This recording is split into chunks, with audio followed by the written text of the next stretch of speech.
Alhamdulillahirabbil alamin.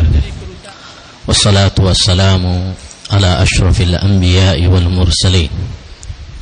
Nabiyyina Muhammad wa ala alihi wa ashabihi wa man tabi'ahum bi ihsanin ila yaumiddin. Amma ba'd. Ayyuhal ikhwah wa ayyatuhal akhwat, kaum muslimin dan kaum muslimat yang dirahmati oleh Allah Subhanahu wa taala. Alhamdulillah, kembali kita dipertemukan oleh Allah Subhanahu wa taala dalam kajian kita kitab Al-Aqidah At-Tahawiyah oleh Al-Imam Abu Ja'far At-Tahawi rahimahullahu taala. Baik, sebelum kita masuk dan akhir pembahasan kita kemarin adalah tentang kewajiban tunduk dan pasrah kepada dalil. Baik, kemarin di antara pembahasan kita yang lalu adalah tentang ta'wil. Makna ta'wil, siapa yang bisa? Airul. Ta'wil memiliki beberapa makna. Beserta apa? Syahid dari ayat Al-Quran. Yang pertama, nggak dengar? Hakikatus syai'. Nah. Yang kedua tafsir. Sarful kalam an dhahiri. Ada syahid dari ayat atau hadis?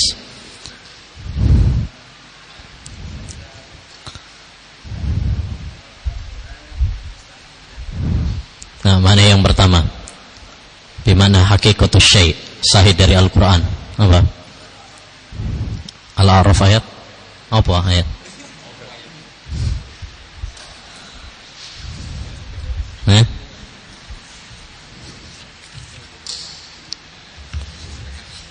Baik. Allahumma faqqihhu fid-din wa 'allimhu ta'wil.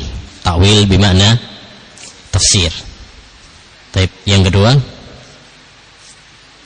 yang ketiga, ya, yang ketiga syahid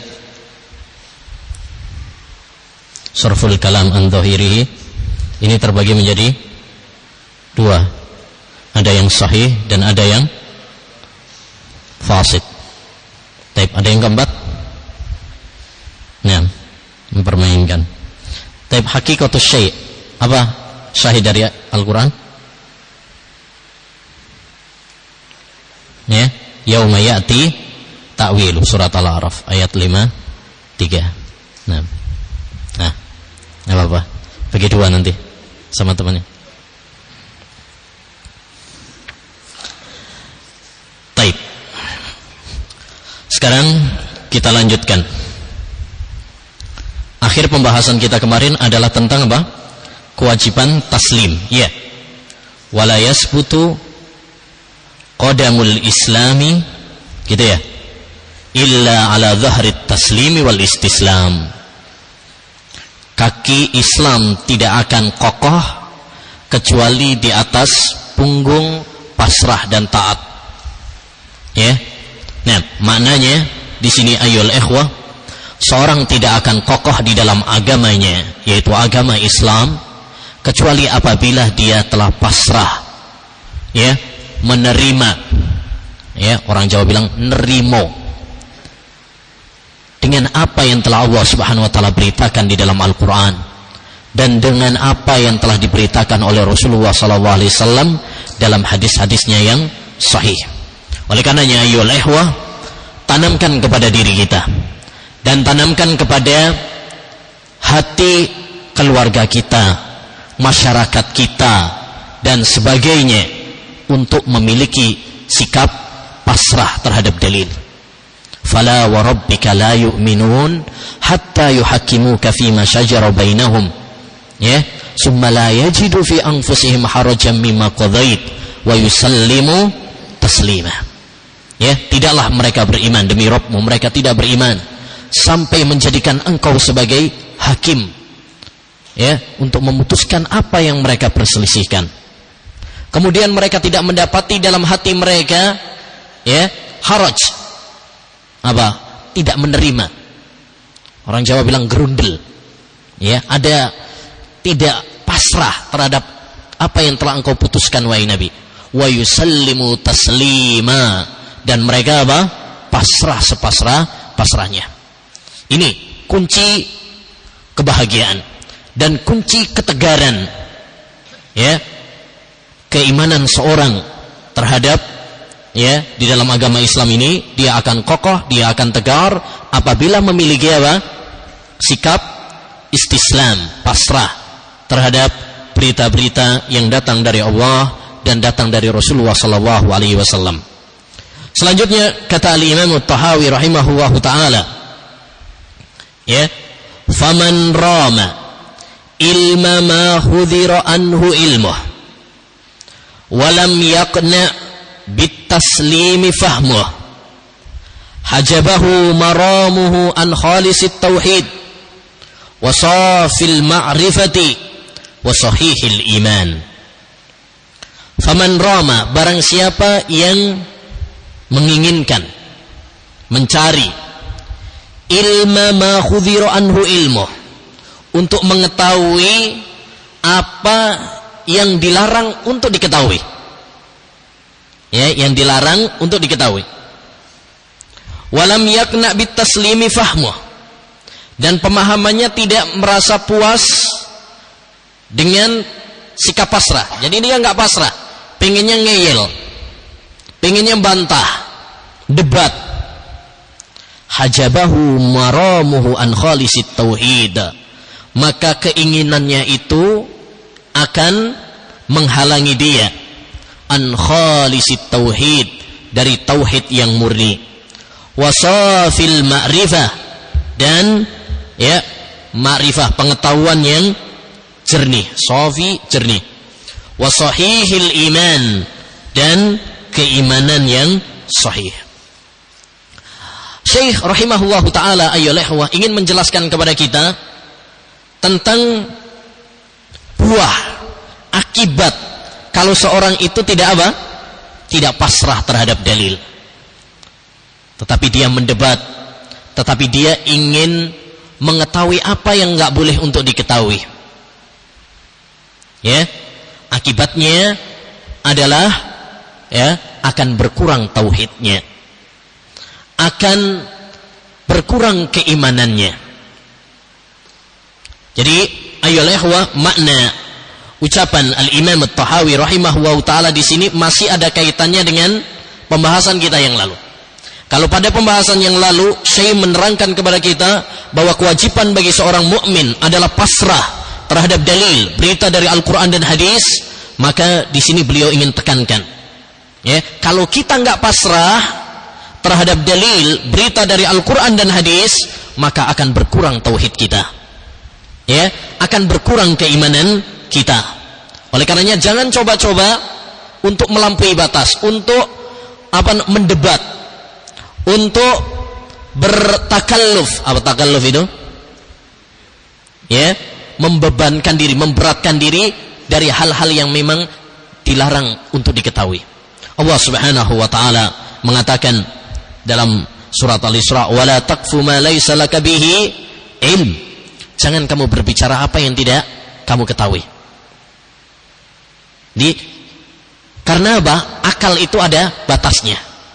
Jangan menyusahkan diri untuk ingin tahu apa yang itu nggak mungkin untuk kita ketahui. Ya, terutama tentang masalah-masalah gaib.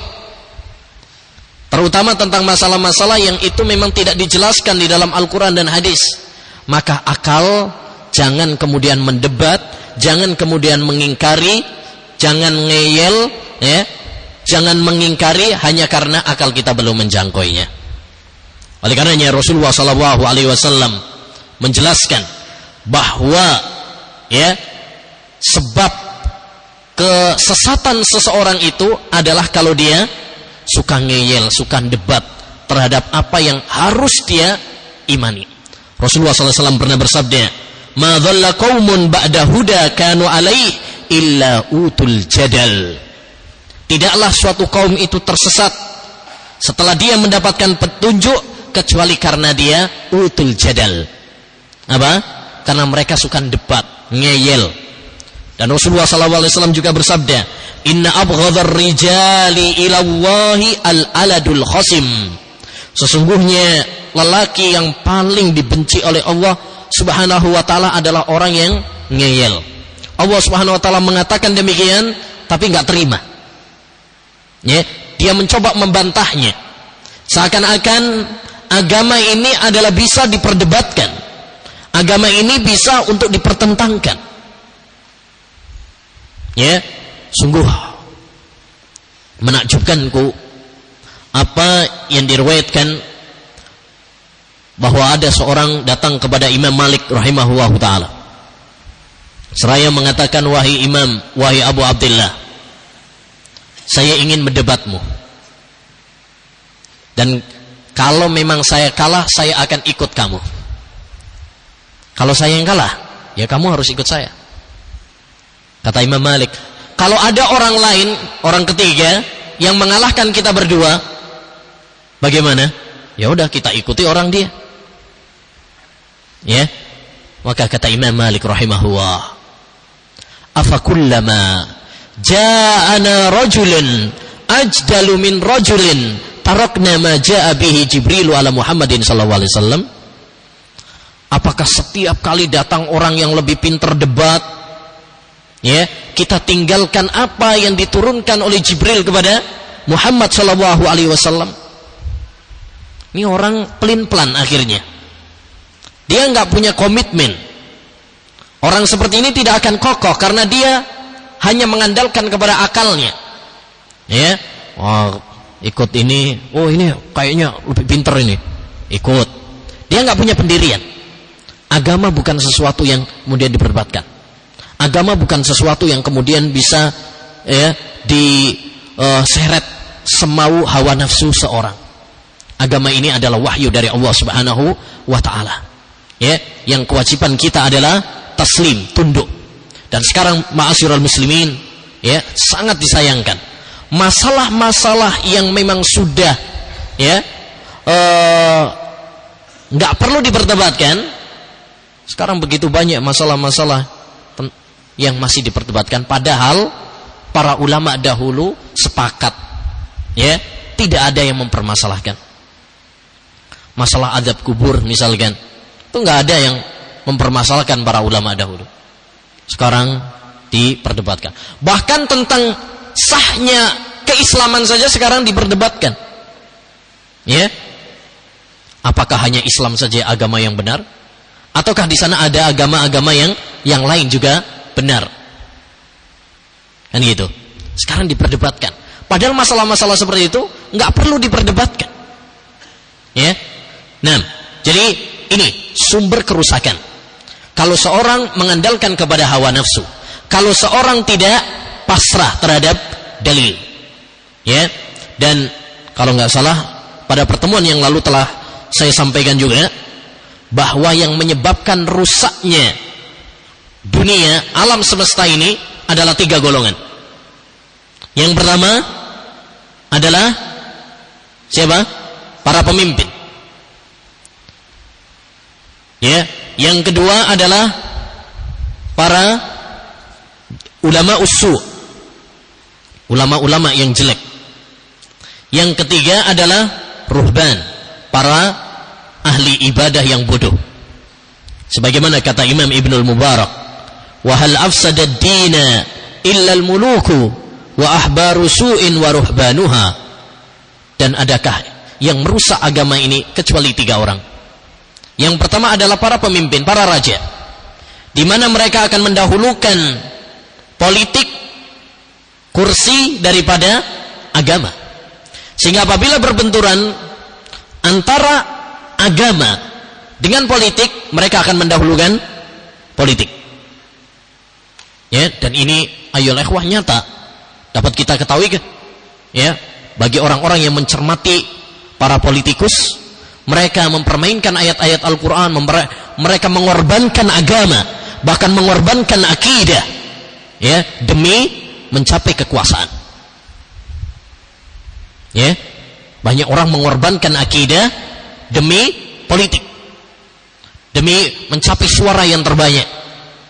Makanya benar kata Syekhul Albani rahimahullahu taala tatkala mengatakan minas siyasatil yaum tarkus siyasah. Termasuk politik Islam pada zaman sekarang ini adalah meninggalkan politik.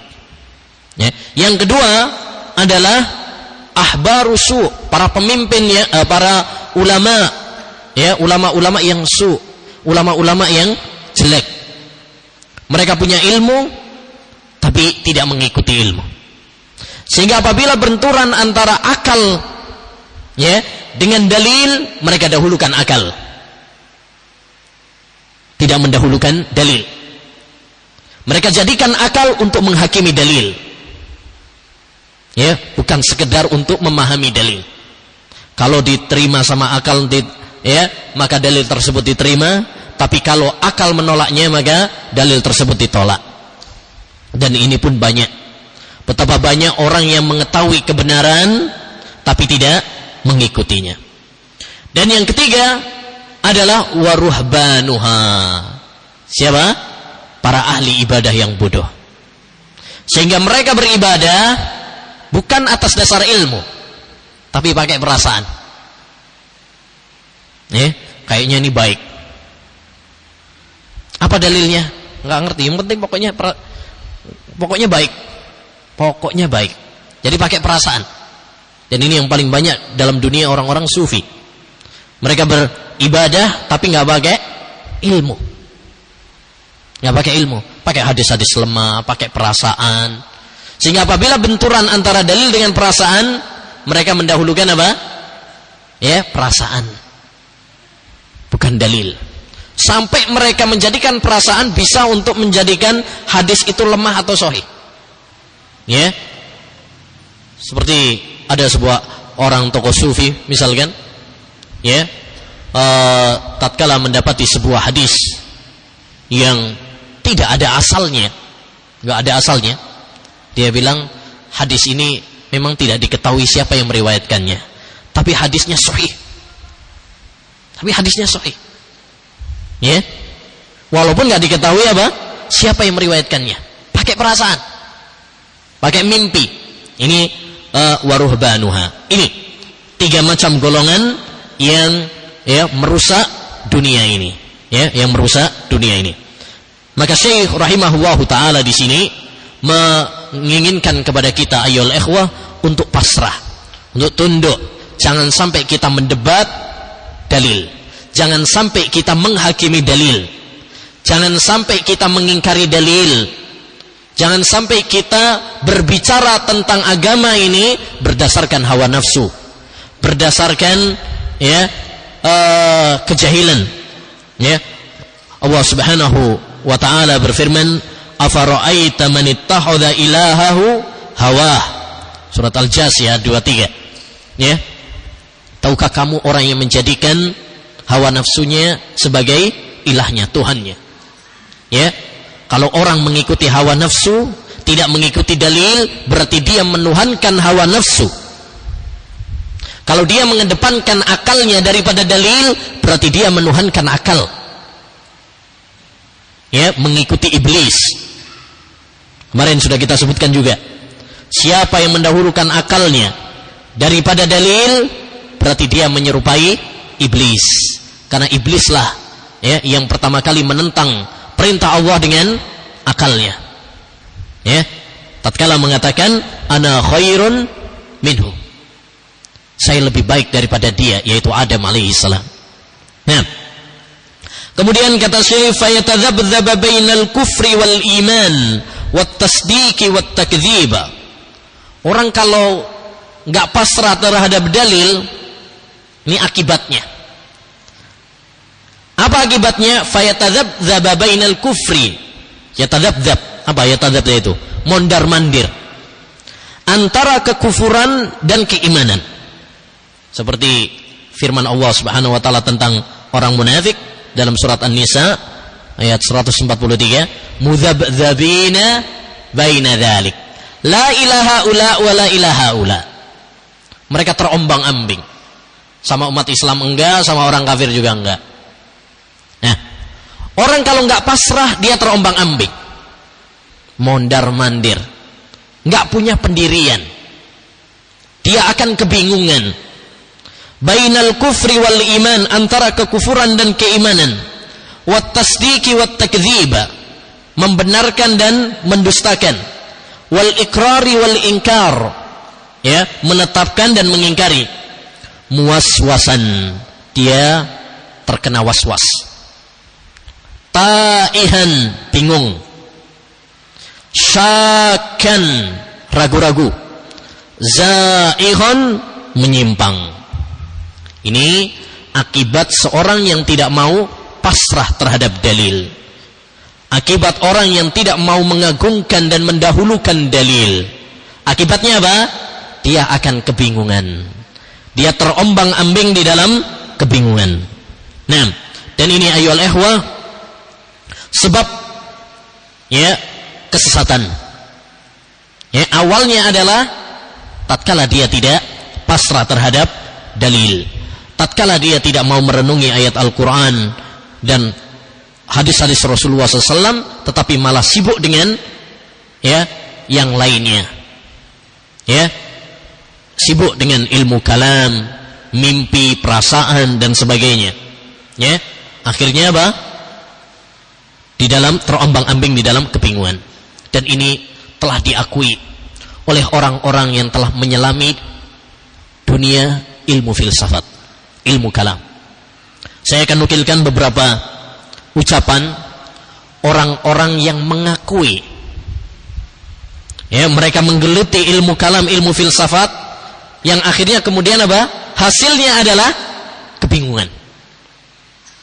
Siapa yang tidak kenal Al-Imam Fakhruddin Ar-Razi, seorang pakar filsafat, ya, yang sudah apa? Melalang buana. Tetapi pada akhirnya apa yang dia dapatkan?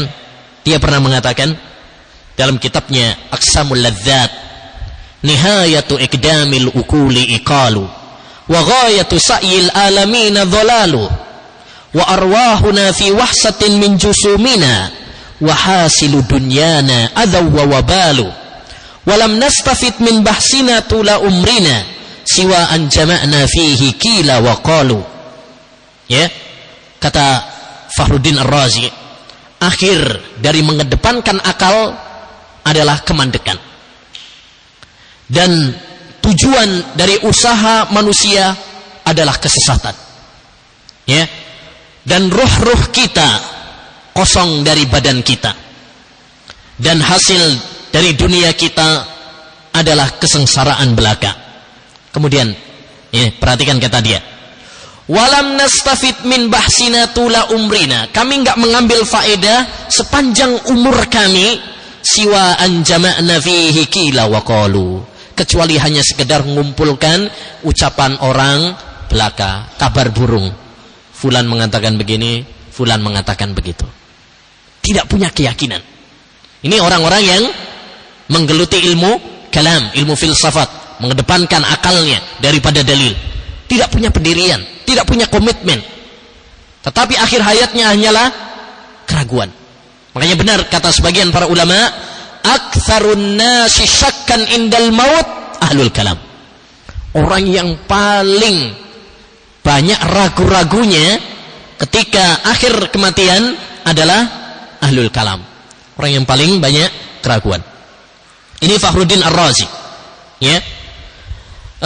Demikian juga Asy-Syahrastani, ya, seorang ahli kalam juga. Beliau mengatakan bahwasanya, ya, orang-orang yang menggeluti ilmu kalam, filsafat, tidaklah mendapatkan hasil kecuali hanya kebingungan dan penyesalan. Beliau mengatakan, la amri laqad tuftul ma'ahida kullaha wa sayyartu tarfi baina tilkal ma'alini falam ara illa wadi'an kaffa ha'irin ala dhaqnin aw qari'an sinna nadimi. Ya, sungguh saya telah memutari semua ma'had, semua sekolahan sudah saya, ya, singgahi, dan saya telah pergi ke tempat-tempat mengambil ilmu tersebut. Falam ara illa wadi'an kaffa khairin, tetapi saya tidak mendapatkan kecuali hanya kebingungan belaka. Ala dhakanin, orang yang meletakkan dagunya. Biasa. Orang kalau lagi kan gini ya. Ya, kalau meletakkan tangannya di atas dagunya. Kalau lagi nyesel kan gini. Nyesel, galau. Ya, taib. Al-Imam Al-Juwaini. Yang ketiga, Al-Imam Al-Juwaini. Dia mengatakan, ya ashabana la tastahilu bil kalam. Al-Juwaini seorang pakar filsafat. Ya, beliau mengatakan, wahai kawan-kawanku, janganlah kalian menyibukkan dengan ilmu kalam, ilmu filsafat. Falau araftu anna al-kalama yablughu bi ila ma balagh mastaghaltu bihi. Seandainya ilmu kalam, ilmu filsafat itu hasilnya seperti yang saya dapatkan ini, dulu saya nggak akan mempelajarinya. Ya, ini penyesalan ya sebagian orang-orang yang telah menggeluti ilmu filsafat. Oleh karenanya, jangan coba-coba untuk mempelajari ilmu filsafat, ilmu kalam, karena hasilnya hanyalah kebingungan, ya, dan bahkan kata Syekh bisa sampai menjurus kepada kekufuran. Madharatnya lebih besar daripada manfaatnya. Yata'allamuna ma yadhurruhum wa la yanfa'uhum. Sama seperti ayat tentang sihir. Mereka mempelajari apa yang memadharatkan bagi mereka dan tidak membuahkan manfaat bagi mereka. Ya. Nah, oleh karenanya, dan hal yang menarik adalah apa yang dikatakan oleh Imam Hujjatul Islam Al-Ghazali dalam kitabnya Ihya Ulumuddin. Beliau menjelaskan tentang dampak negatif dari belajar ilmu filsafat. Ya. Kemudian dia mengatakan, wa hadza idza sami'tahu min muhaddisin aw hasawiyyin rubbama khatara bi balika anna an-nasa a'da'u ma jahilu fasma' hadza mimman khabarul kalam. Ini mungkin kalau kamu mendengarnya dari seorang ahlul hadis, ahlus sunnah wal jamaah, mungkin kamu akan mengatakan, ya, dasar ahlul hadis apa?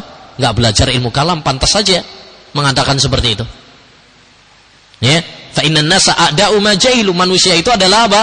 Musuh terhadap kebodohan. Apa yang mereka enggak ngerti. Artinya apa?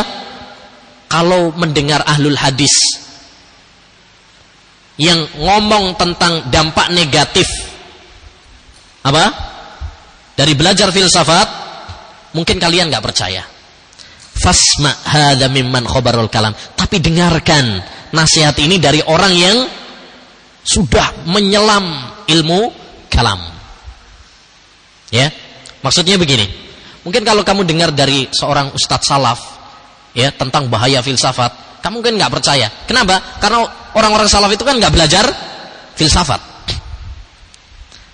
Tapi coba dengarkan nasihat ini dari orang yang sudah menyelam ilmu kalam. Maksudnya apa? Beliau sendiri.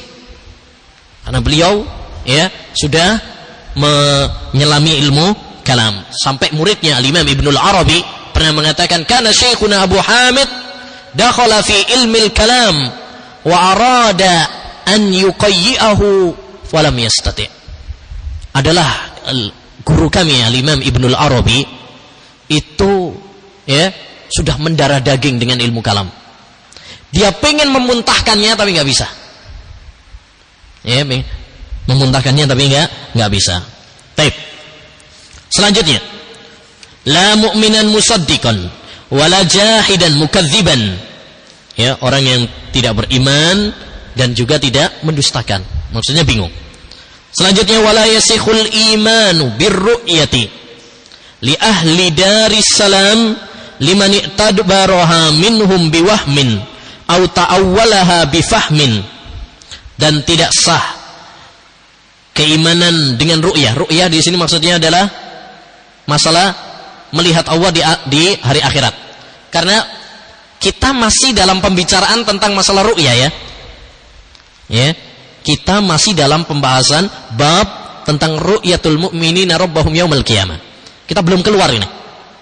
Ya, hanya Syekh kemarin melakukan istidrat, Istitrad itu maksudnya pembahasan yang keluar, ya, yaitu tentang kewajiban masalah taslim, pasrah, dan akibat. Sekarang yang kita bahas adalah akibat orang yang tidak pasrah terhadap dalil. Maksudnya apa?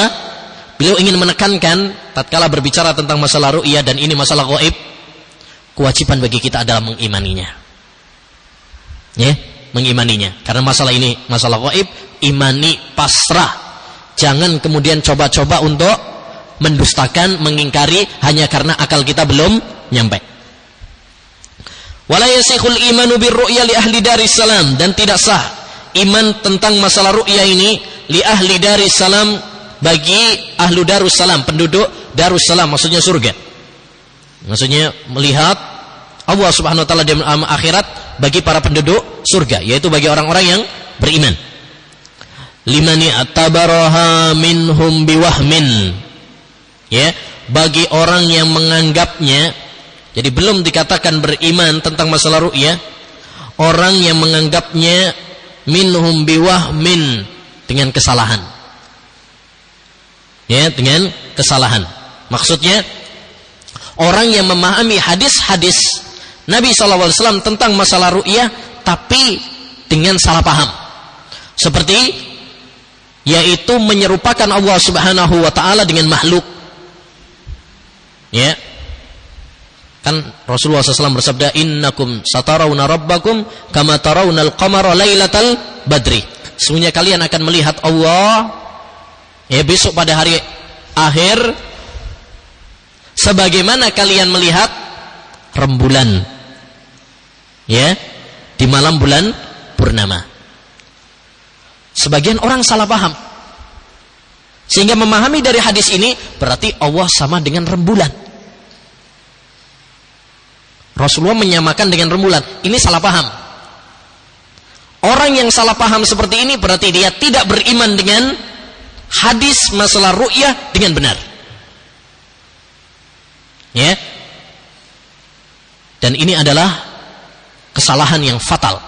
Karena laisa kamitslihi syai'un wa huwas samiul basir. Tidak ada sesuatu pun yang serupa dengan Allah Subhanahu wa taala. Tidak ada sesuatu pun yang serupa dengan Allah Subhanahu wa taala. Dan yang disamakan oleh Rasulullah di situ adalah cara melihatnya, bukan yang dilihat. Ya, para ulama mengatakan tasbihur ru'ya birru'yah lal mar'i bil mar'i.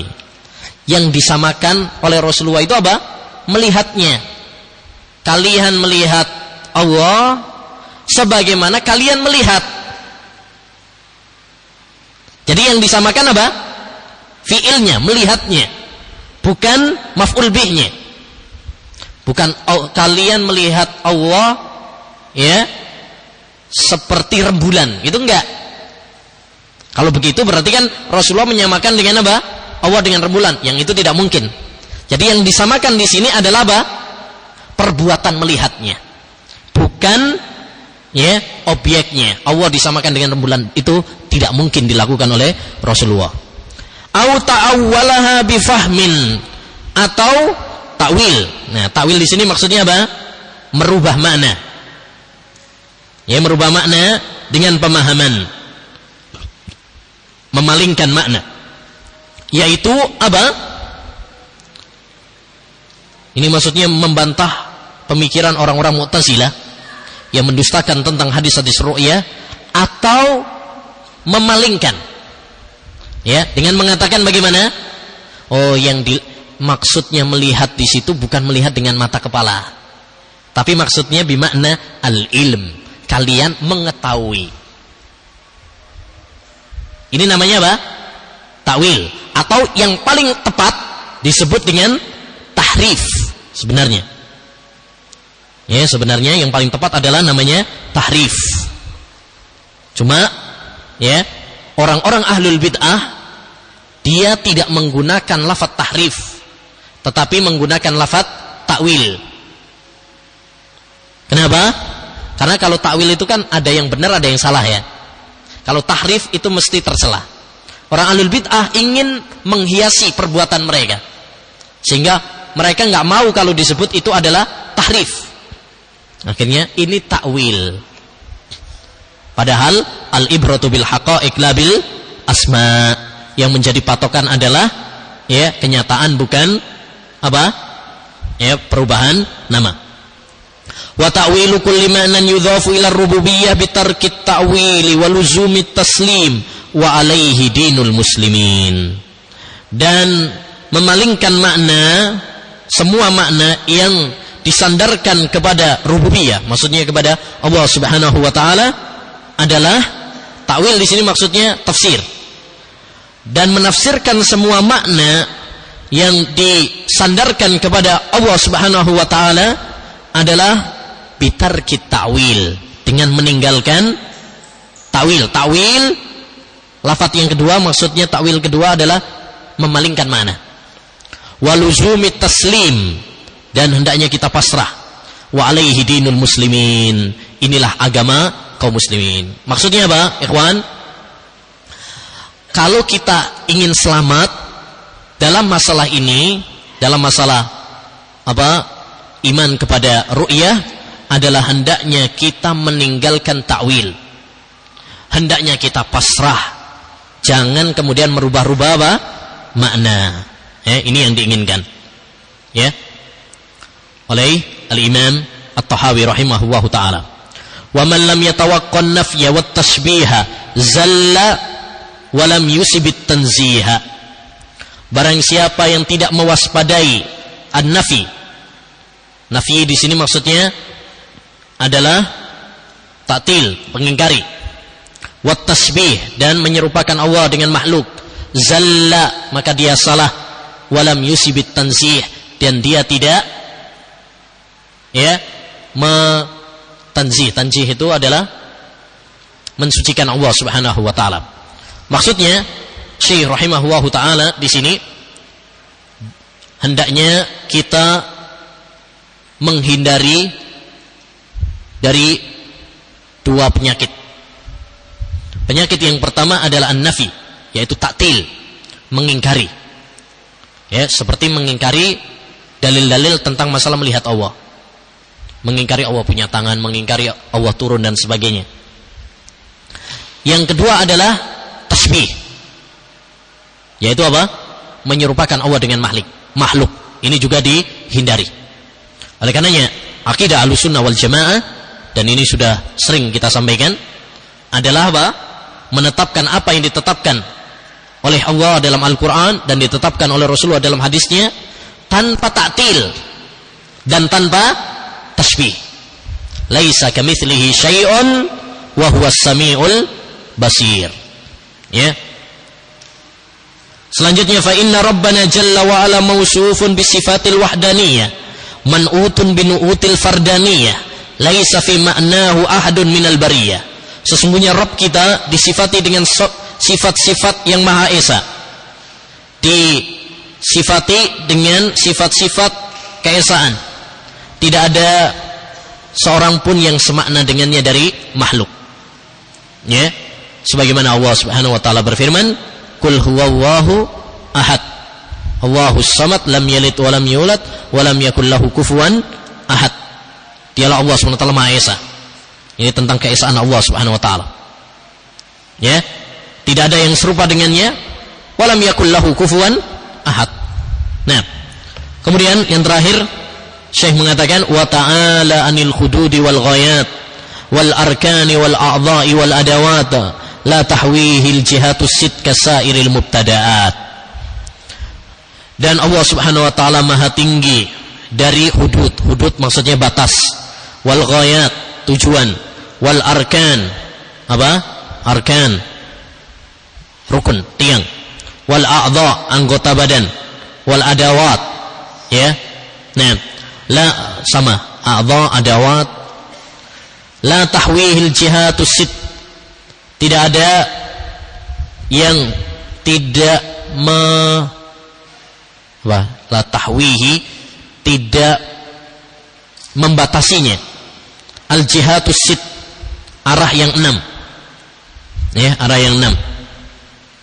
Kasairi mubtada'an, seperti makhluk-makhluk yang lainnya. Taib.